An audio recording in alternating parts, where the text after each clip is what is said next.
Bonjour à toutes, bonjour à tous, soyez les bienvenus dans Sagesse Bouddhiste. Nous sommes très heureux de vous retrouver ce dimanche pour une nouvelle émission et explorer ensemble ce qui constitue le cœur de l'enseignement du Bouddha. L'attitude que nous adoptons pour l'accueillir et le mettre en pratique dans notre vie quotidienne est déterminante. On la retrouve détaillée dans un sutra cité par Maître Dogen, fondateur du Zen Soto au Japon au XIIIe siècle, dans son Shobogenzo. Ce sutra est intitulé « Les 108 portes du Dharma ». Elles sont d'ailleurs commentées par notre invité Roland Reich. 6 d'entre elles concernent différentes attitudes à avoir par rapport au Dharma du Bouddha et donc ceux et celles qui s'intéressent à son enseignement. Alors tout d'abord, pourquoi faut-il désirer entendre le Dharma? Faut-il l'aimer et pourquoi? Comment agir en accord avec le Dharma? Autant de questions que nous allons poser sans plus attendre à notre invité Roland Reich. Roland Reich, bonjour. Bonjour. Alors, vous êtes disciple de Maître Tezen Deshimaru. Oui. Vous avez rencontré la pratique de Zazen lors d'un voyage au Japon. Oui. Et ça a été une pratique qui a totalement bouleversé votre vie, d'ailleurs. Oui. Vous enseignez aujourd'hui le Zen au dojo de Nice, à l'AZEDI, l'association Zen internationale, et vous animez des retraites un peu partout en Europe. C'est ça. Merci, Oui. Roland Reich, d'être avec nous aujourd'hui. Je vous en prie. Alors, première question. Pourquoi est-ce que c'est important de désirer entendre ce dharma? Alors, on désire entendre le dharma. Il faut d'abord comprendre ce qu'on entend par dharma, ce qu'on veut dire. Le dharma, ça signifie d'abord l'ultime réalité de l'univers. Les lois qui régissent cet univers sont les lois de l'impermanence, de l'interdépendance, de l'absence de substance fixe de tous les phénomènes, et en particulier de notre propre ego.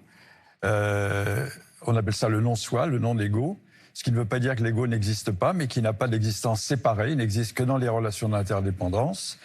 Et le troisième aspect du dharma, c'est donc les pratiques qui nous aident à nous harmoniser avec cela, parce que si on ne parvient pas à s'harmoniser avec ces grandes lois, il y a de la souffrance, et l'enseignement du Bouddha consiste à nous enseigner à remédier aux causes de la souffrance.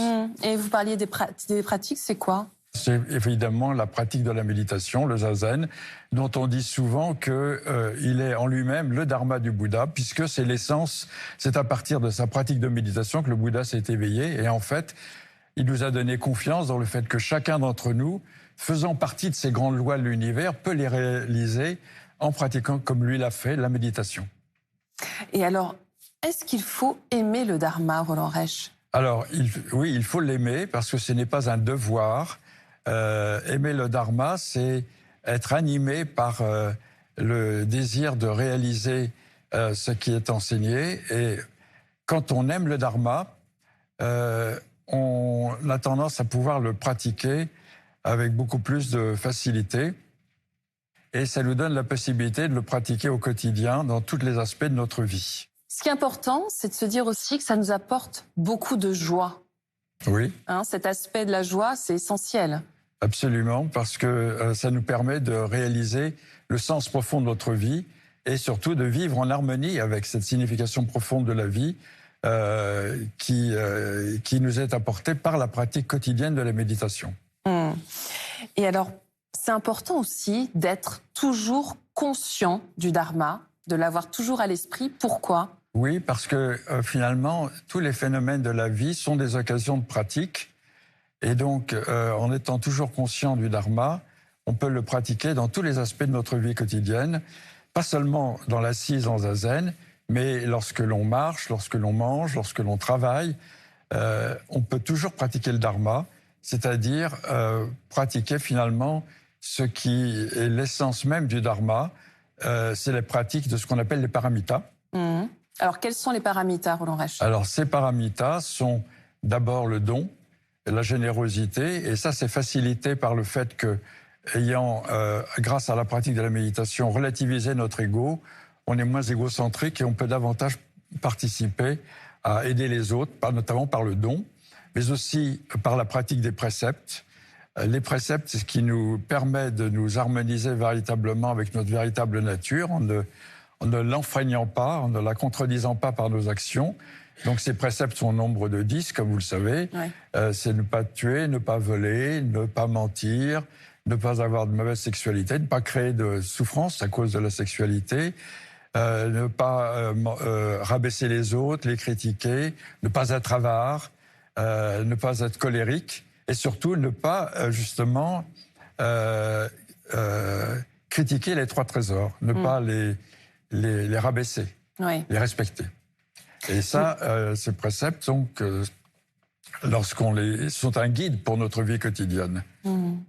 Et c'est vrai qu'en être conscient du dharma, c'est aussi très libérateur. Absolument. Le sens même du dharma, du Bouddha, c'est de nous libérer de nos attachements et des causes de la souffrance en vivant en harmonie avec la réalité. C'est-à-dire en lâchant prise avec nos attachements, en ayant un esprit fluide qui s'harmonise avec l'impermanence. Oui.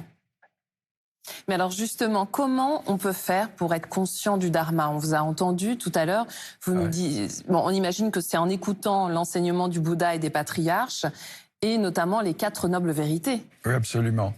Et donc ces 4 nobles vérités, il faut constamment se les rappeler parce que c'est le cœur même de l'enseignement du Bouddha. Oui. Donc être profondément conscient de la souffrance, de l'universalité de la souffrance, de ses causes, les reconnaître en soi, les reconnaître autour de soi, avoir confiance dans le fait qu'il est possible d'y remédier, et notamment à travers la paix de l'esprit, la grande liberté intérieure que l'on ressent en pratiquant le zazen, la méditation d'une manière générale, et surtout en pratiquant, en ayant conscience soit suivant l'enseignement du Theravada, ce qu'on appelle l'octuple sentier, soit dans ce qui concerne le zen et le mahayana en général, en pratiquant les 6 paramitas.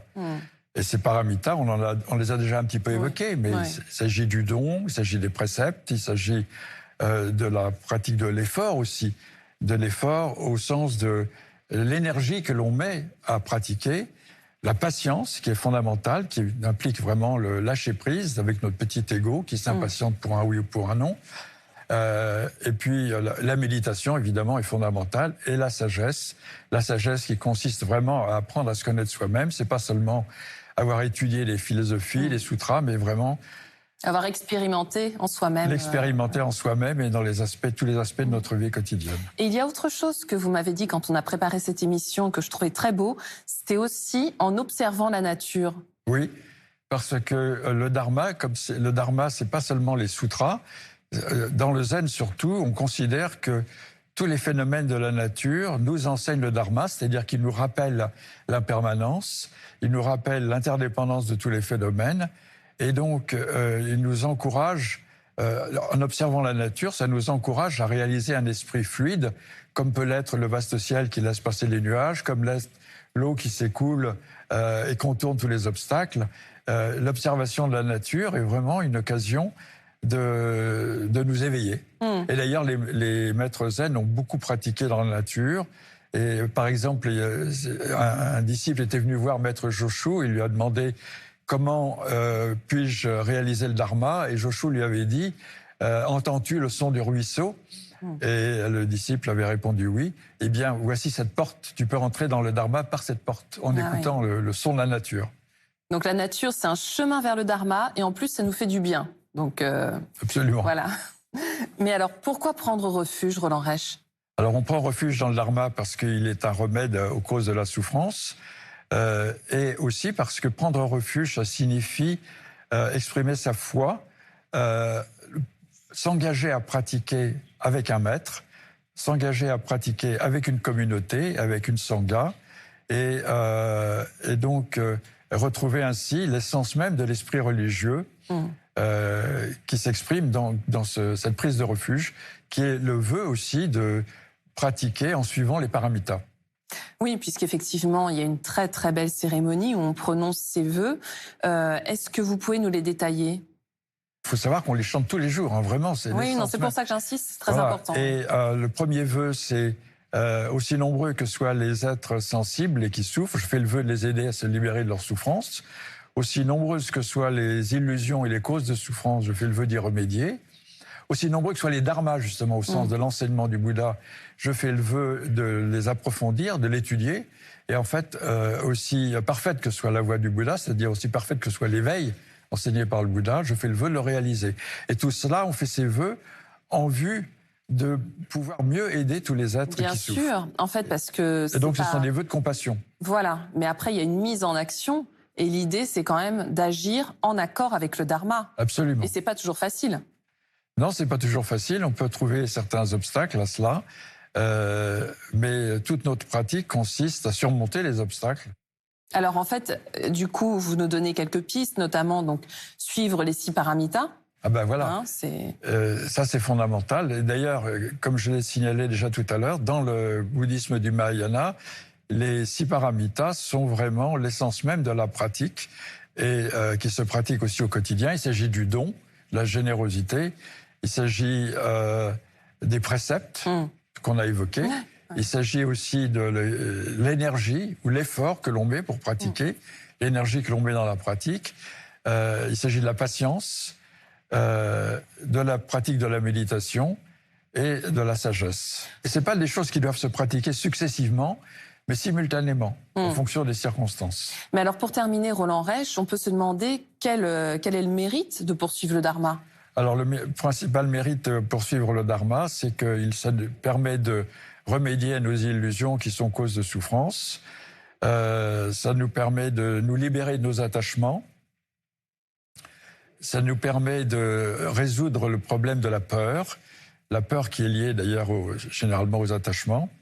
Et cela nous permet de retrouver l'essence de l'esprit religieux, de la foi, non pas comme une croyance, mais comme vraiment une expérience profonde de notre non-séparation d'avec tous les êtres et d'avec justement le dharma, d'avec l'enseignement du Bouddha.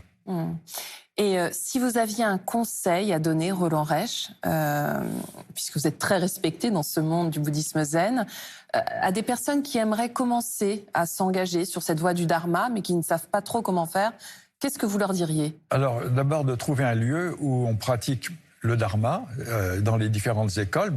Dans le zen, on a une centaine de dojos en France, donc trouver le lieu, trouver le maître. Et c'est important de suivre un maître qui nous donne confiance et qui aussi corrige éventuellement nos erreurs. Et puis ensuite, commencer directement la pratique, ne pas se perdre trop dans l'étude théorique et la philosophie, les sutras. Bien sûr, il en faut un petit peu, mais c'est surtout s'engager dans une pratique et, si possible, essayer d'introduire cette pratique dans le quotidien, c'est-à-dire de pratiquer un petit peu zazen chaque jour. On peut le pratiquer, par exemple, 1 ou 2 fois par semaine dans un dojo, mais chez soi, on peut pratiquer aussi 5, 10, 15 minutes par jour. Et à chaque fois, ça nous amène à recontacter ces grands enseignements du Dharma et de penser ensuite à les mettre en pratique dans notre vie quotidienne. Parce que c'est important. Souvent, on commet des erreurs par négligence, oubli, et on trahit finalement ce que l'on avait compris. Et après, on le regrette. Et on doit se repentir, donc il vaut mieux se le rappeler. Oui, tout à fait. Merci infiniment pour ces précieux conseils, Roland Reich. Merci. Je vous en remercie. Et si vous souhaitez aller plus loin, voici quelques pistes de lecture. Tout d'abord de notre invité Roland Reich, Manuel de méditation zen, les grands textes de Maître Dogen commentés aux éditions Le Relier. S'appuyant sur les enseignements de Maître Dogen, qui au XIIIe siècle transmit l'esprit et la pratique du zen de la Chine au Japon, ainsi que sur son expérience d'enseignant, Roland Reich nous présente ici de nouvelles traductions et des commentaires de ces textes majeurs. Bien plus qu'une technique de méditation, le zazen était pour Dogen la pratique, réalisation d'un éveil parfait. Et enfin, le nouveau numéro de Sagesse bouddhiste Le Mag, qui s'intitule « Les racines de la bienveillance » et explore justement ce lien fondamental dans le bouddhisme entre la sagesse et la bienveillance. C'est la fin de cette émission. Vous pouvez la revoir pendant 1 mois sur France.tv. Nous vous souhaitons un très très beau dimanche. À la semaine prochaine.